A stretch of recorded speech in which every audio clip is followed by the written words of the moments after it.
No question who run it, run it, run it, run it, run it, run it, run it, run it, run it, run it, run it, run it, run it. You get money off my tickets? I was like, if you saw 30, I do. I didn't know that in the first place until you told me. And then he was like, well, what's your cut? And I was like, I have to sell 50 and then I get profit. And then he was like, this seems like such a scam. I was like, they're paying for this shit to happen. And that's when, like, I haven't talked to him since like a couple days ago because of that. But that's annoying. That made me like want to go out there and say something because that's. Don't worry about it, bro. I'll deal with it. If his homies try, I ain't even tripping at all. Like, I don't know. Yeah, no, I got. I was gonna get some B-roll in there. Get it. Yeah, so y'all just. Dude, did I tell you my homie like from like second grade? Been my homie all the time. He's my photographer. Like he's nice too. Like he gets sponsored by Toyota to take pictures of him. He ghosted me today. Why? I have no idea. And I called. That's not a homie. Yeah. This is my homie from fucking Denver. He came up. He'll shoot some shit like this. Yeah, no. Cause I was like, yo, what the fuck? Cause he's never done that to me before. Well, I trust the movement on my man's behalf, so that's pretty much where my loyalty lies. I've seen him at work. Oh yeah. This game, bro, it's a fucked up game. You gotta grind hard, you work hard, and not everything works out the way you do. But how people act, like if these dudes try some shit. I'll be. That's fucked up, bro. No, I ain't worried about nothing, bro. Like, trust me. Like, you shouldn't get into this shit at all. Like, the way it goes is, I wouldn't even worry about shit at all. I'm not even reflecting it on you. I appreciate you working. You grinding.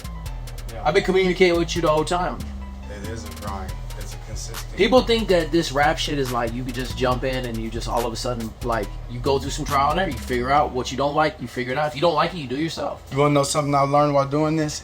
It takes 7 years to become an overnight success. Don't fucking forget that. Sometimes 10. So, Shit, you know what I'm saying? So if you're not out here really putting that consistent work in, you cannot wonder why you. This is not a lottery. This is a job. You feel what I'm saying? It's crazy, fam. But yeah, you can go there. Whoever you want to put on the list is cool. If you want to add some extra people, I'm cool with that too. Cool. I just needed the only person like I know everyone else has favorite tickets. But my girl lost her, so I was going. I don't give a shit. Yeah, you good. Alright, yeah. Do you just want to text you that thing? Yeah, text me the name. Alright, bro. Are you walking up right now to go see her parents or some shit? I wanted to when they get here, but I'm not sure when they're getting here. They said they were a couple minutes away, but I do a podcast show, bro. What's your name? I'm Nic Labeaux. Nic Labeaux? Yeah, my name is MVP, man. I stood up here and check me out. You got Ike. Yeah, HYPnotized. He popping different, bro. I'm moving around, man. I sit up here at the marketing team too. I'll just stay with it. I just got back from Florida. I'll be in Nebraska next week. I got interviews in Nebraska to get done. You know what I'm saying? Like I'm in motion. Okay. I'm in motion. So right now is a hot time to sit up here and hop on it because like, yeah. I went to this. I keep ragging on this convention that I went to, but man, like I met motherfuckers that was in radio for 25 years. Like I just started this podcast shit, but I seen motherfuckers that like really have made a career out of this shit. They're like, you know, you can have a podcast that branch off a podcast that branches off of this podcast. Man, I met some real like some WWE wrestling stars and shit. They got 10 different podcasts that links up to one podcast, and these ones just sitting there tossing me free sauce. They use each other to blow up. Yeah. You know, Black P, my homie, he's the #1 reaction channel right now. Word up. Do it. Yeah. There was so much shit that went into this. I was like my homie canceling. I was already off the whole day. Like, You can't let that stress you, bro. And he didn't even tell me he was canceling. He just didn't talk to me. I was like, all right, bro, everyone gonna let you down in this shit. That's what you gotta expect. That you gotta be surprised when they show up. Don't be surprised when they don't show up. You gotta be like, they showed up. Well, he's like, it must be something. Like there has to be something because he drove 17 hours to my home state to film this snippet of a music video with me, and like talk to him, the whole family and everything. Like I was like, there's no way he's not gonna drive like an hour to just say it was good. I like straight there cheap though. Fucking. I was in a fucking rush, so I got there and forgot my rehearsal.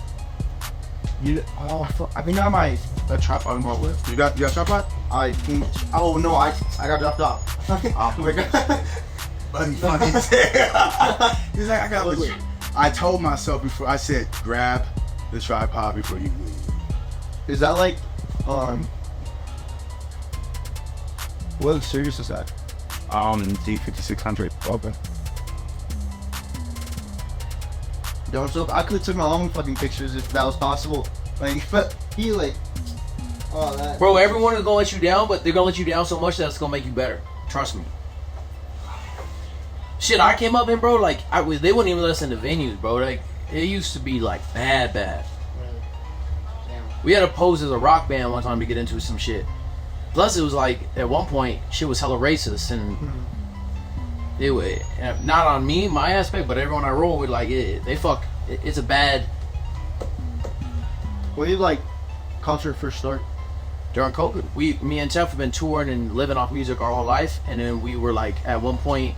we're kind of getting too old. We wanted to get back to the artists, so we're going to take what we did to be successful and put it into an app in our process. That's so tough, because, like, I don't really think, like, other states got this shit. They don't? Yeah, like, that's, like... No, it's if we can get it to other states to follow this wave, it could be something that is groundbreaking. Like, concerts nationwide or And- something. Yeah. in the industry, you know what I'm saying? Not just Colorado. Well, we was just in Utah last night so what our goal for this is we're building tour routes, right? Like, so me and Tef used to take tour routes. We'd hit Arizona, New Mexico, Utah, everything Tech 9 hits, basically, right? Like, all this middle market. Okay. There's enough where artists like us can make millions of dollars just living in this little region, touring, fucking leaving 12 hours in every direction. So we opened up Utah last night. Utah's a crazy ass market. Like, this, look at this shit. Untapped shit. Huh? You wouldn't even know, bro. Like, and I'm telling you, if you like girls, like this shit. Like, this shit is fucking lit as fuck all night, bro. Like, that's last night. That was one club last night, and then here's the other club. This is in Utah? This is in Utah. No, I thought... Like, All the homies from the Bay out there, but then it's like... they don't give a fuck in Utah. White girls go crazy. Like, it's like fucking, it's just lit all fucking night. Like, Yeah. they don't leave bottles at tables, but they'll bring the bottles out and pour them. It's a different fucking... This dude's like worth $1 billion. Like, it's crazy, but like, people out there got money. It's a different market. Oh, yeah. But so what we're doing is we're building these tour routes for these artists. So let's say this, you're ready to start touring. Like, right now, you're just here, you're figuring it out. But like, you could. We just send 2 artists on tour right now. They just hit little markets. It's work, bro. It's not like you just show up to a market and everyone loves you. You got to show up a few times. I think that's what people. We're such in a microwavable generation. You know, stick it, it's done, and you know it's consistent, and you gotta expect the downside of it first. Yeah. Make it real, make Bro, it realistic in your It's because, brain. like, these little kids see people blowing up on TikTok overnight. But it ain't That's real. not gonna happen to any... No. And you could blow up on TikTok and not get any. You could get money for a second and not, like, these TikTok stars who live in houses. They get shitty ass pay, or maybe they make money for that minute, but it's like slave shit. Like, It is bro, hard to make a career off of social media. Yeah. You're not like when it comes to Spotify, Apple, YouTube. You're not gonna. It's. I mean, like that's lottery thinking. Yeah. And there's no way to. I mean, like, do you want to be popular or do you want to be successful? Take care of your family. That's the shit. You Yeah. want to be popular, you want to be successful. Shit, Like, I'm that's like, a big difference. if any of this shit ever pops off, which fingers crossed, I hope it does. Music's not all I'm gonna do. Like, I need to branch out and have You a have bunch of to. different shit. Please tell, That's what we teach. Tell kids your age that you cannot just be doing it. Look Like- at anybody big, 50 Cent, Jay-Z, anybody big that have extra businesses. You just have to. You can't make it on rap alone. Hell no. Music is the gateway drug to business. Yes. Yeah. I love how you said that shit. What is it again? Music is the gateway drug to business. It'll get you in any door. Put that on a t-shirt. Swear to God, music. Write that shit down too. Y'all write that shit down. Everybody, right? Whoever put it out first wins. Music is a gateway drug. Can we since my like photographer filmers in here, can we make like a little snippet with the iPhone yeah. on? Yeah. Cool. Damn. Oh, that shit's crazy for real. But bro, so what we're here to fucking mentor and help y'all motherfuckers deal with this shit, cause like it's hard as an artist, right? Not everything works out right? Like sometimes you lose money, sometimes you will. It's like this. If you feel you could work a full-time job at McDonald's, do you think you could go to McDonald's and work a full-time job? Not that you want to, but you could. I work You're in retail right now, 40 hours a week. Okay, Hell. then you could work as retail and fucking music. The same shit. You just have to understand where to put that energy for that 40 hours. And I like. I swear to God, that's what I be saying. That same shit. Like, it blows my mind how people can go work 40 hours for somebody else and something that they don't even like and try their hardest not to get fired. you know, the things that you see people doing when they go to their regular jobs. They like really give a damn about something that doesn't give a damn about you. Take some of that energy and put it into you. Telling you, this shit, it's crazy, but how long you been doing this? I've been doing this for 20 years. I've been living off of it for 16. Like just full time. Full time. That's the shit. Like that's the one I'm trying. I cannot work for no one no more. But I'll tell you like this: it came to a point where I was like, my homie Jeff was like, his mom had a brain aneurysm, and he had all this money saved up. He had to spend it all on her. He went broke. I got fired from my job. I hustled my whole entire life, and then I had a daughter, so I got a job, and then I got fired from it. And he's like, look, we got to either fucking do this rap full time or quit. I got to get a job because I can't be doing this shit no more. I was like, I just got fired. And we made it happen. We treated it like a business. He was business minded. I hustled. So I understood supply and demand. I understood like risk. I understood I'm down to outwork everybody. I wasn't the best rapper in the fucking world, but I was down to outwork everybody and figure shit out. That's what it's really about. It's not really about being the, and see, even then again, the fan base and what I've learned, the people will fucking come, but you've got to do the business first. Look how many shitty artists. I know you guys see shitty artists and you're like, man, this motherfucker sucks. But they did the business. They did the business. The fans will come. You can't put the cart before the horse though, and that's where a lot of people get this really, and it leaves you stuck because when you get that learning curve or that building curve, it makes you want to quit. Yeah. You're like, you know, this is not working. I gotta get in there too and watch this, homie. Hold on one second. I'm trying. Are you gonna be out here for a minute, or are you gonna come back in? What is this started? It started at 8:40. I gotta take this call real quick. Go ahead, bro. Give me a few minutes. If you come, if you leave, if you both leave at the same time, lock that shit, and we'll all open it back up. For sure. And if y'all stay for a minute, it's all good. Y'all don't have to rush at all. All right. I just wanted to make sure I do that so I can get a good visual on my sounds and everything. Okay. That shit really be mattering because it's not like when I make a music video, they got like a thing that you can on the dope where you can highlight everything and sync it together. Yeah, sync it, but this isn't. This isn't a music video, so I gotta. And interviews, I could give you some code plugins that'll knock out background noise and all that shit too. Word up? Yeah. I'm definitely. I'll game you on some of this shit at some point. Oh man, yeah, we're gonna have to definitely sit. I'll send you the little chain. I'll be like, yo, get this. This is like $30 plugin. This will take out the background noise and everything. Ooh. I've been in the street when motherfucking windy car driving by, people yelling, and it just cuts it out perfect. I'm like, God, hey, that's crazy. All right, well, welcome back to On the Rise podcast show. I'm here with Hypnautic. Hypnautic is on the rise, my man. MVP, we go way back, right? Way back, like 2 flats, 4 flats on the Cadillac. You know what I'm saying? Okay. Yeah, I really love what you do, and I want you to start this out just by asking, because you know I know what you do, but a lot of people don't know what you do. So, what do you do? Shit, that's a wide question. I know I was just a loaded question.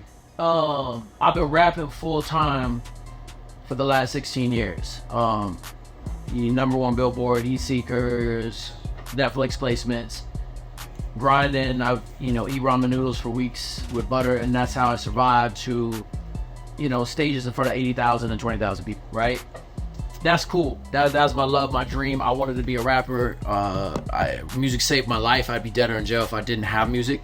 My best friend, my brother, pretty much died when I was younger, and that's kind of what led to it. Now 50, 60 deaths later, I'm figuring it out, right? But okay, fast forward, COVID hits, world shuts down, all the income as an artist gets taken away.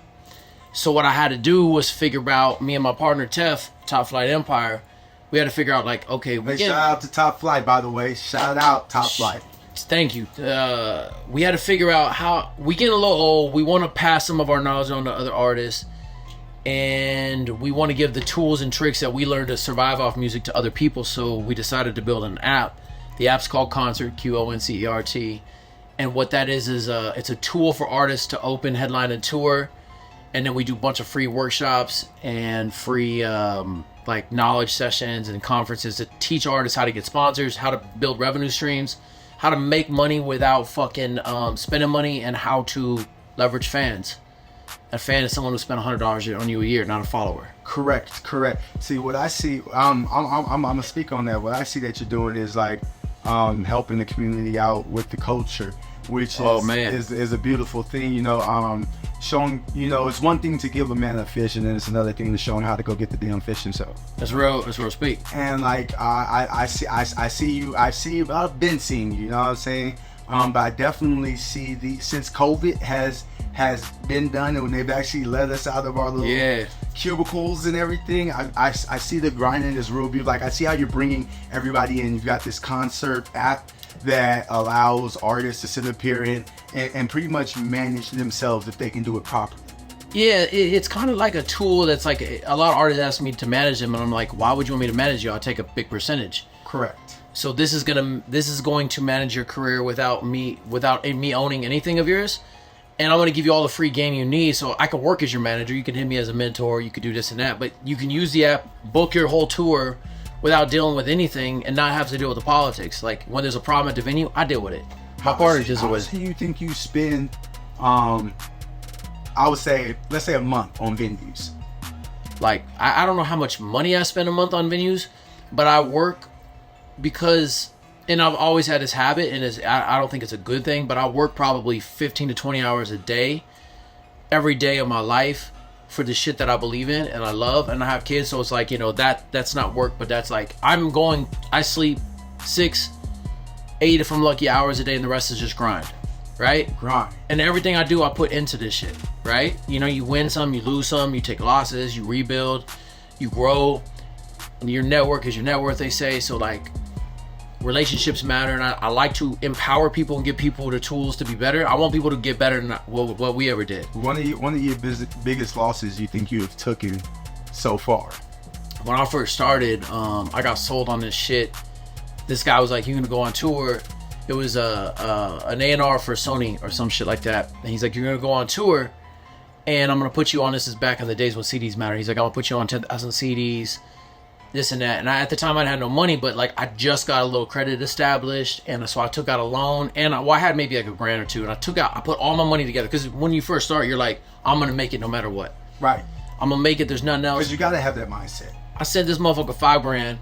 The guy hooked me up with him. Rest in peace. I'm not even gonna say his name because he's a good. He was blowing up at the time, but I trusted him. He hooked me up with this A&R rep. This A&R, this guy took $5,000 of my money, and I never talked to him again. Damn. I took him. But what I did from that, he had an idea about putting artists on this mixtape compilation CD and passing it out. So what I did is I took my loss. I gathered all the artists I knew. We all chipped in. We bought 10,000 CDs called Colorado Dope, a series I started, and we just passed it out ourselves. So I still got the 10,000 CDs, and I didn't have to pay as much because we all chipped in together. I got like 20 artists, 10 artists together. So you paid for a lesson. I paid for a lesson, and that lesson was the best lesson of my life. Is not to give away money unless I understand what the fuck I'm giving it to. Ooh. I've had losses at venues. I mean, I was on stage at 420. No, but that $5,000 loss though. That was it. I'm not gonna lose. Paramount. That's paramount. Crazy experience I had as I was on stage at 420. We was headlining. There was 80,000 people in front of me. They weren't all there to see me. Obviously, it's 420, right? We was trying to get weed legal. What is Colorado about? Sports and weed and drinking fuck. But what I did is I was standing on stage, and Little Flip, they're like, "Yo, can we hand the mic? Let me get on." I handed him the mic. It wasn't his fault either. 10 seconds later, gunshots went off. Have you ever seen 80,000 people run crazy in chaos? Never. Stampede. All my homies gone. I'm like looking for him because I'm the type that's like, I'm gonna try to save somebody. You know what I mean? Right, but like right. my homies, my cameraman was a G. He went and grabbed his camera and ran towards the crowd. So I seen the footage. Hit World Star the next day. That was like million views. But what happened was I don't know what happened. I don't even know if anyone was shot. That shit was wild. I don't even know what Lessons I learned in this shit is things always go wrong. Things always happen. But you gotta think clear, and you gotta move quick, because you gotta change and pivot in the moment. Damn. Gotta be adaptable in this industry. No matter where you at. No matter what happened, because everything is always gonna go wrong. So if you expect everything to go right, you get comfortable. If you're an artist, don't ever get comfortable. Don't get comfortable. What do you think comfortability looks like being an artist? Not because you're a man of many hats. So just put yourself back 10 years. I would say. I'll still be in the studio. I'll still be rapping. I'll still be putting out music. We just had another placement recently, but That's not what I'm focused on. I rap because it's my soul. It's my soul food, right? Yeah. The bit comfortable looks like this. Oh man, I'm just gonna do the bare minimum work today because I have a job, or I'm gonna do the bare minimum work because it's already paid for, or people let people outwork them, and that's where they fail. That's all this is. This is just the bottom line of who is going to work for it. Work, and the work doesn't mean slave on the street 24/7. That could be. What it means is outthink motherfuckers. Okay. Do your homework. I may be studying some shit online. I may be learning. I had to learn how to shoot my own videos because I was tired of doing that. I may learn how to do my own graphics because I was tired of paying this dude. I had to learn how to book my own shows. I had to learn how to network with my own artists. I had to learn how to adapt into a corporate room and on the street. I came more from the street side, but I was never a gangster. I came from an area where it was like, I was in a lot of different scenarios, right? Correct. So I had to learn to adapt. I can never just not watch my back. I can never not like let the next person next to me outdo me. Like I wanna work hard, but I wanna lift him up too. But it's like I gotta work. So I gotta be smarter. I can't be in the room and be the dumbest person. But I always want to be the dumbest person in the room. But that means I want my room to elevate. Right. You know what I mean? I definitely am tracking what you're saying. Yeah, that definitely makes sense. This year, 2023, beautiful year it's been. Crazy. It's been crazy. What would you say you've done that was a good adventure for you? I think this year, one thing that we did that's super dope is we hit 100 shows in a year. 100 shows. Before we started Qoncert, less than, I'd say 5 or 10 artists ever headlined their own show. Our first year into Qoncert, we had about 40 artists headline their own show. Now we're close to like 80 or 90 just this year. Just this year. I put on more artists who never performed more in their life. I had one artist we got 2 tours going right now. I've helped a couple artists make way more than Spotify ever pay you, maybe 5-10 grand, just like giving them game, teaching them how to leverage their brand and how to like maneuver through sponsors and shows. Coaching. And it's like seeing success stories and potential of artists growing further and faster than what I did is dope to me. That's dope. Okay, I know you're part of this great duo, Top Flite. Flite. How'd you meet them? So 2 stories. We did a Paul Wall show back in the day. Was y'all together when y'all did? No, I didn't know who he was. He got put on Paul Wall show one way and I got put on another. I luckily talked my way onto the show. I was on the street with my homie Akbar and he was selling weed bags and I was selling CDs. And we met this girl and I talked my way on. Me and him were like, yo, this was one of my OGs. He was older and we were just like, yo, I got this. Talk my way onto the show. So we good? Talk my way onto the show. We do the show that night. We didn't even talk that night, but we both did the show. It was sold out. Palladium was a place that ended up getting taken down later, but 1,000 people in the building. Crazy night. Later on, his manager came up to me and talked to me. We wanted to get on. We did a couple things. We was kind of filling each other out because we both came from a skeptic place where no one helped. Crabs in a barrel mentality. People don't work together. Me and him are 2 totally different types of people. We end up linking. His manager links us. We try a couple things out. He came in the group with 10 people. I came in the group with 10 people. So we had about 20 people in the crew. We wanted to do this show. We were like, let's do a power move. We wanted to do this theater called the Gothic Theater. We tried to get on the Gothic Theater. They wouldn't let us. There was a Rick Ross show coming up and a Twister show coming up. And we was like, let us get on. We'll sell tickets. We'll do whatever. They're like, nah. We're not putting you all on. So we're like, okay, cool. So we tried to go rent it out ourselves, and they're like, no, you can't do it. You have to be a rock band. So we found a rock band. And we met a promoter. We're like, yo, we're going to book these guys. No One Left Standing. Rest in peace to them. We're going to book them as a headliner, but we actually put them first, and we headlined the show. So we switched the last minute to Top Flight Empire. We spent all the money we had. We bought it out. We bought out a bunch of tickets, gave out shit for free. Almost took a big loss, but we sold the Rick Ross show and the Twister show, bringing people in the building. And from that moment on, we shit on everybody. We're like, we don't need y'all.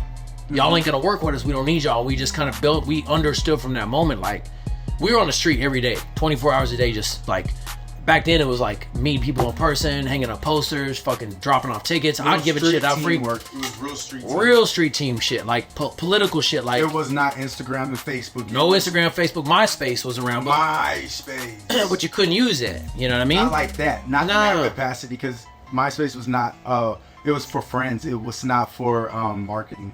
It had a couple cool things. I don't remember too much. Like, I remember when you go to somebody's page, whatever song they had on the beat playing. Yeah. That's what I really wanted my MySpace page, because every time I go to somebody's page, I'm like, damn, how'd they get that song playing on there? And that was hot. Like, that's not even a thing no more. Not a thing no more. They should. I had one song that went viral on there. It had 1 million plays, and then it took it down. But I understood how to use MySpace because there was a lot of ways. It was the first spam shit that I ever saw, and I was king of spam at one point. I was just sending off messages. But long story short, when we did it independently and didn't use anyone else, we took that method and just kept going for the rest of our career. Because I used to think people owed me shit because I thought I was dope, and I used to think that people would help me out, and they never did. And then so when I learned that lesson, I was like, you know what, I'm just gonna figure this shit out. And I may fail and it may take me longer, but we're gonna figure this shit out. And me and him would create like a little mastermind. We'd be talking every day. It was like, what's our next power move? What's our next move? And eventually we turned this into a business, and then that's when the thing happened, and we were able to quit and take it full time. If you could tell the 10-year-old you, little hey, what's up, little now? How you doing, bud? You could talk to him.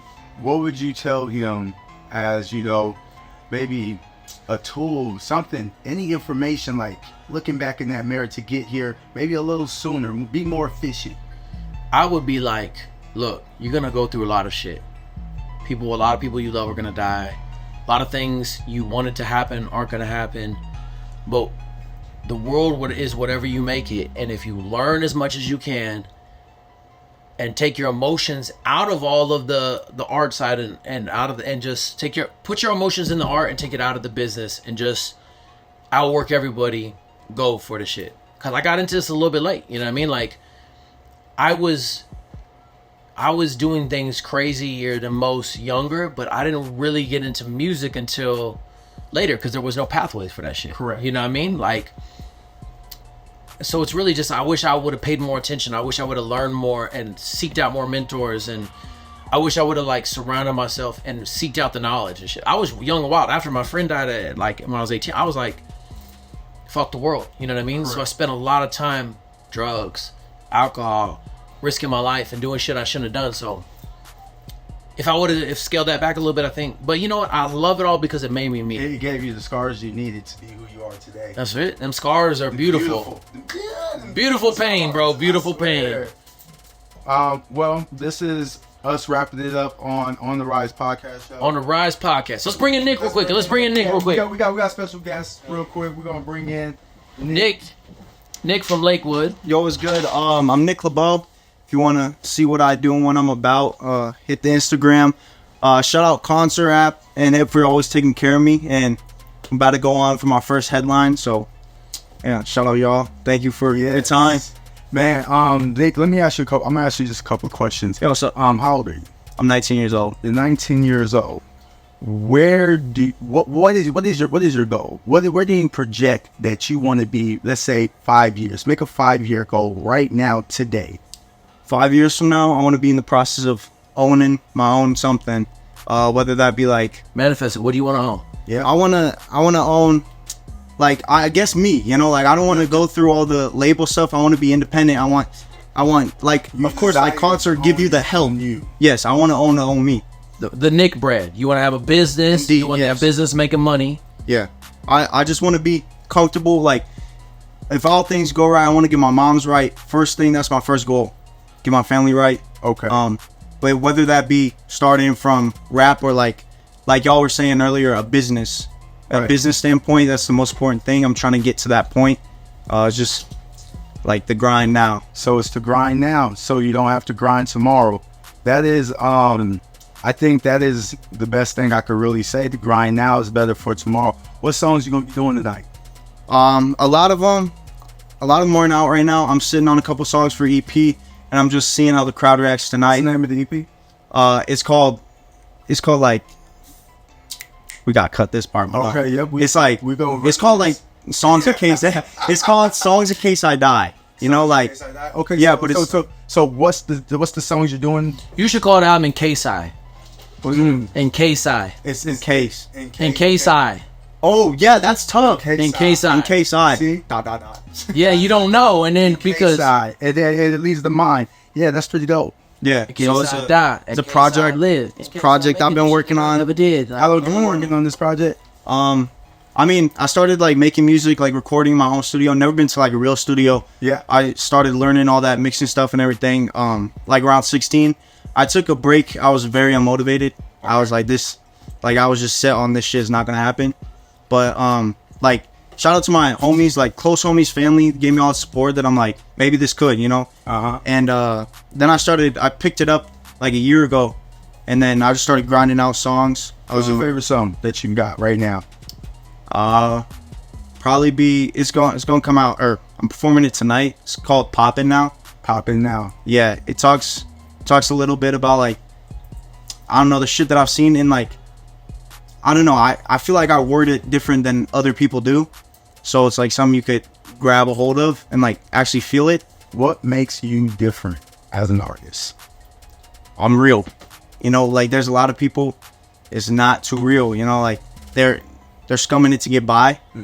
And I want 100% of the real me. I'm not trying to go like produce and like give fake content away where it's not like the real me. I want people to fall in love with the are personal and about you. Correct. Yeah, they're not make believe fabricated. Yeah, together bars. I want people to like feel the real me, because I know like a lot of people don't know me, but through the lyrics you would know a different side of me than meeting me in person. Because that's my escape. That's what I do when all hell's broke loose. I sit down, I write, I record. That's my like therapy. Okay. So what is oh man, I kind of lost it. We definitely have to cut that part too.